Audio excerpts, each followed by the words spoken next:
Often, when we read the Bible, we find it repetitive.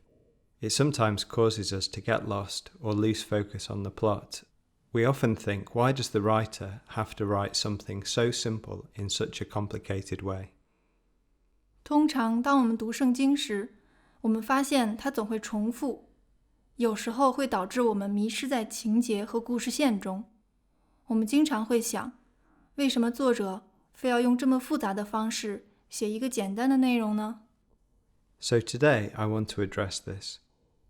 First of all, I want to show you how I approach studying the Bible, and then I want to help you to see that there is a purpose to this repetitive way of writing. 今天我想澄清一下这个问题。首先，我先给大家展示一下我自己是怎么学习圣经的，然后我希望帮助你看到，经常在圣经里，这种重复的写作方式是有它的目的的。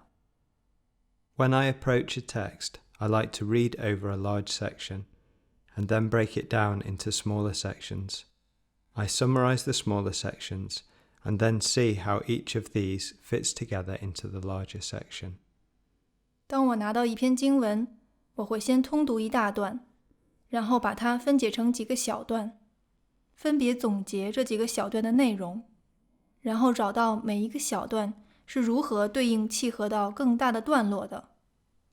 Today, we are looking at the first section of the Book of Kings, so that's 1 Kings chapter 1 to 12. 今天我们来看一下列王记的第一个部分，即列王记上1到12章。The beginning of the book starts with David's two sons, Adonijah and Solomon, struggling to become king. There is the potential for a civil war, but the wise prophet Nathan intervenes. He reminds David of his promise to Solomon, and Solomon is established as King David's successor. 这本书是以大卫的两个儿子为开始的，亚多尼亚和所罗门。他们在争抢王位，很可能导致一场内战。但智慧的先知拿单介入了，他提醒大卫他对所罗门许下的应许，所以所罗门在大卫之后被立为了下一个王。In the next section, chapter 2, David gives Solomon advice from his past about what he should do. 在第二章的后面部分，大卫根据他过往的经历，给所罗门建议，告诉他应该做什么。David dies. 大卫死了。Then, Solomon, being wise, listens to his father's advice, and he kills his three enemies, the three people who threaten his kingship. Adonijah, his brother, as mentioned before, Joab, the commander of the army under David, and a supporter of Adonijah, Shimei, of Benjamin, who wants the house of Saul to get the throne back, and persecuted David when he was in exile. Interestingly, he doesn't kill Abiathar, who is also a supporter of Adonijah, because he was with David in his exile and suffering, and supported him. So Solomon rather rebukes him and sends him home. 所罗门很有智慧的听从了他父亲的建议，杀死了他的3个敌人。这3个人是威胁他王位的人。亚多尼亚是他的兄弟，之前有提到过的。约押，大卫军队的指挥官，也是亚多尼亚的拥护者。示每，便雅悯支派的，他希望扫罗家夺回王位，并且在大卫逃亡的时候逼迫过他。有意思的是，他并没有杀死亚比亚他，也是亚多尼亚的拥护者，因为他在大卫逃亡的时候陪大卫一起受苦且支持过他，所以所罗门就责备了他，把他遣回老家了。 Next, chapter 3, Solomon marries Pharaoh's daughter, and this forms the backdrop to later events. 下一个第3章，所罗门跟法老的女儿结婚，这是后面发生的一些事情的铺垫和背景。 The next section actually has 3 parts. It starts with a dream from God, where God promises Solomon wisdom as well as long life, riches, and the life of his enemies. 下一个部分实际上由3小部分组成。它起始于从神而来的梦，神在梦里应许所罗门会得智慧，同时也有长寿和财富，以及夺取敌人的性命。After this, we have an example of wisdom, with the section about the 2 prostitutes and the child. 之后我们看到了一个他有智慧的例子，就是有关2个妓女和1个孩子的部分。Then we have a section about national prosperity brought about by wisdom. 然后我们有一个部分是关于智慧所带来的国家财富。Then there's a deal with Hiram, who helps provide resources for Solomon to build the temple. Following this, there is a section about the organization of labor and forced labor. 然后就是跟西兰的一个交易，西兰帮所罗门提供他建圣殿所需要的原料。接着一个部分是关于工人的组成架构以及服苦役的。Actually, these 3 sections can be seen as fulfillments of the original promises of God. The example with the prostitute shows he is wise. The prosperity of the nation shows he's rich. The good relationship with foreign nations shows peace. 实际上，这3部分可以看作神最初应许的应验。妓女的那个例子体现出她的智慧，国家财富体现了她的富有，与外国的友善关系体现了和平。Chapters 6 to 7 are about Solomon building the temple, the exterior, the interior, and the items that go inside. 第6到7章是关于所罗门建造圣殿，殿外、殿内，以及在里面的物件。Chapter 8 begins with the ark entering the temple. God's presence fills the temple, and here we have the sign of the cloud, in just the same way as when Moses had finished building the tabernacle. 第8章开始于约柜进入圣殿，神的同在充满了整个圣殿。我们在这里看到了云的兆头，跟摩西建造完帐幕时一样的云的兆头。After this, Solomon dedicates the temple with sacrifices and prayers. 在这之后是所罗门的献殿祷告和献祭。In chapter 9, God gives Solomon another dream with a promise. This time he repeats the promise to David, that if he keeps the covenant, his offspring will continue on the throne forever. 在第9章，神给所罗门另外一个带有应许的梦，在这次他重复了他之前给大卫的应许，就是如果他守约，他的后裔会持续永远地坐在宝座上。After the dream, we have another deal with Hiram, followed by another description of forced labor. 在梦之后，我们有一个与西兰的交易，紧接着又是一段对服苦役的描述。Then there is another display of wisdom, this time to the Queen of Sheba. This is followed by a section not about national prosperity, but about the prosperity of Solomon. 然后又是一幕有关他智慧的，这次是对示巴女王。这之后的一部分是关于财富的，不是关于国家的财富，而是关于所罗门个人的财富。Chapter 11 begins with a description of Solomon's many wives, who encourage him to worship idols. 第11章开始是一段关于所罗门有很多外邦妻子，并且他们鼓励他拜偶像的描述。God rebukes Solomon because of this and raises up 3 enemies, Hadad the Edomite, Rezon, who becomes king of Damascus, and Jeroboam, who is later king of Israel.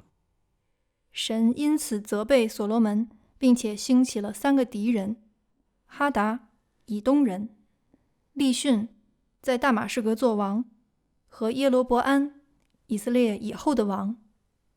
Chapter 11 closes with the death of Solomon. 第11章结束于所罗门的死。In chapter 12, Rehoboam his son becomes king. The people come and say, "Make our burdens lighter." But being foolish, he ignores the advice from the old men who had served his father Solomon. 在第12章，所罗门的儿子罗伯安接续他做王。人民到他那里说：“求你让我们服的苦役轻一些。但他很愚蠢，无视他父亲老臣们的建议。Israel rejects Rehoboam and follows Jeroboam, only with Judah loyal to Rehoboam. Rehoboam is angry, but Shemaiah the prophet intervenes, and civil war again is avoided. 以色列反抗罗伯安，随从耶罗伯安，只有犹大支派效忠于罗伯安。罗伯安很生气，但是先知示玛雅介入，再次避免了内战。This feels quite repetitive, and some people might think that this is because the original writer was not very clever. Either he repeated stories more than once without realizing it, or took lots of different stories and put them together, not noticing that some of them are the same. What do you think? Is that right? 这看起来很重复，并且有些人可能认为是因为最初的作者并不是很聪明，要么他并没有意识到他重复了这段故事，或者他把很多不同的故事放到一起，没意识到有一些是一样的。那么你觉得呢？是这样吗？ There seems to be a pattern here. We can see deaths, Hiram, dreams, fighting over kingship. This is not a mistake. It is a carefully organized text. 实际上这里面看起来是有一个模式的，我们能看到死亡、西兰、梦、争夺王位，这些不是一个错误，而是被非常严谨地组织过的文字。But what was the original purpose of this structure? 但是这样的结构有什么目的呢？ I want to give you 4 reasons the writer writes like this. 我想给你4个理由，作者为什么这样写。It gives us comparisons. It's possible to notice comparisons before we organize it in this way, but making this outline of the summary points makes it very clear and helps us to see things that we might have missed. 他给了我们一个比较，在我们以这种形式梳理之前，你可能也会注意到这个比较，但当我们把这些总结过的核心点放到一起，会让我们更清晰地发现这个比较，并且帮我们看到有可能漏掉的细节。Next, we can see that it has a certain shape, a central element and outside elements, and they all lead into a central point. 另外，我们能看到它有一个特定的形状，一个中心元素和很多外延元素，它们都引向这个中心点。It tells us what the most important point was. Unlike our modern narratives, the key point is not at the end, but in the center. Here, it is God and his ark entering the temple. 它告诉了我们最重要的是什么，不像我们现代的叙述方式，重点不在最后，而是在中心。在这里，神和他的约柜进入圣殿是重点。Often there is a before and after contrast. Here it would be between Solomon's early life, where he is more faithful to God, and his later life where he is unfaithful to God. 通常在这之前和之后会有一个对比，在这里的对比就是所罗门的早期对神忠心的生活和他晚期对神不忠心的生活。Finally, it makes it more memorable. Before the printing press, memory was extremely important because there were so few books. 最后，它会让人更容易记忆。在印刷术发明之前，记忆是极其重要的，因为书非常少。For us today, memory is also important. God does not want the words of the Bible to stay on the printed page. He wants them to go into our heads and into our hearts. 对于我们今天，记忆也是很重要。神不想让圣经里的话只停留在纸面上，他希望他的话进入到我们的头脑和心中。So when we make notes like this to highlight the general structure, it gives us mental hooks that we can hang different sections onto in order to remember and think about the larger text.